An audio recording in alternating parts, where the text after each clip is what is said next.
Well, hello. Welcome back to another exciting edition of Coffee with Steven. So, this week's blog is entitled Kabul. And as you can probably surmise, it's about the U.S. departure from Afghanistan after 20 years. Everyone has talked about how we needed to withdraw from Afghanistan, starting all the way back at the Obama administration. During the Trump administration, this desire to extricate ourselves became extremely apparent, with the American people being pulled and saying that we need to remove ourselves from these intractable conflicts. After all, we are not the world's policemen. Bullshit. We are the world's policemen. We are the only moral authority on this planet. The rest of the world has done an incredibly, spectacularly poor job at regulating human affairs. The United States has, at least putatively, always stood in the international sphere as being a moral authority. Not just from the concept of freedom, which is vague and undefined, but at the fundamental human dignity of human life itself. Even our so-called war in Afghanistan, it was really nothing more than a police action.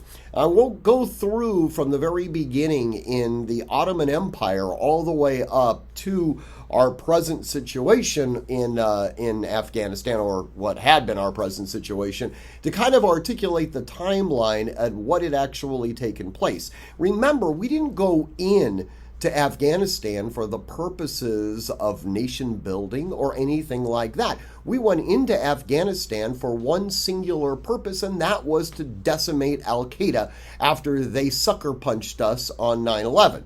The Taliban had made the catastrophically poor decision to harbor Al-Qaeda, and as a direct result of that, we ended up having to fight them. Now, arguably speaking, it might have been better when we had gone into Afghanistan just to do that, to literally decimate Al-Qaeda, essentially say, all right, you know what? This is we did what we needed to do. We'll turn the damn thing over to the United Nations. You deal with it. Okay. We didn't, though.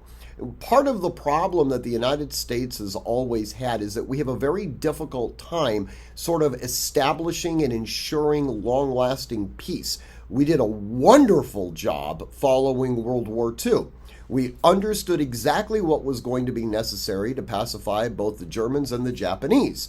We did a good job of that, but for reasons that remain unbelievably unclear, we have not instigated a similar plan in other foreign military adventurism. We need to learn from these mistakes. Now, our current administration did a remarkably bad job of going through the extrication process. There was, under the Trump administration, somewhat of an established plan, a timetable with certain foreseeable consequences that would take place at certain demarcation times.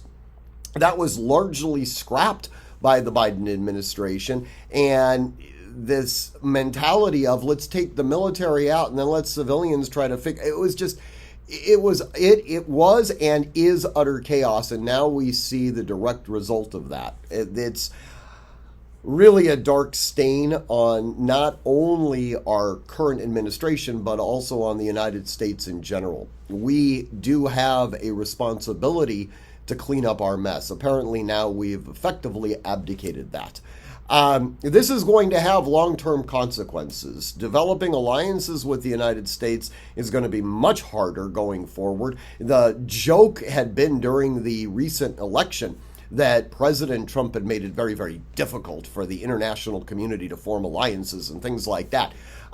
With one fell swoop, Joe Biden has been able to seriously one-up Donald Trump on that one. It's going to be extremely difficult to forge alliances when force is going to be required in order to get nation states to capitulate to the international will. The sort of logistical nightmare that was created is utterly mind-boggling. And what's so bizarre about this is that a plan was actually in place. It's one thing to sit there and say, well, you know what, the plan wasn't well thought out and created certain exigencies that were not foreseeable or things. Well, that's not the case. This was a plan that was wholly abandoned, something new put into place with absolutely no forward thinking, and as a result, we now have a whole bunch of innocent people that are dying as a direct consequence of that. The Biden administration has a tremendous amount of blood on their hands as a direct result of their misguided attempts at trying to extricate the American force before the actual dates. And we have to live with these consequences. Anyways, I hope you read the blog. You know, obviously you can always disagree with me. You can post directly on the website. The blog goes live on the Artemis website at artemishq.com/blog on Wednesday morning. And like I said, you can comment directly on there. You can always email me directly at steven@artemishq.com. Guys, right now we're in a very, very precarious situation, both domestically as well as globally. Now more than ever, you need to be training constantly, consistently, repetitively, and with purpose. Above all else, stay safe.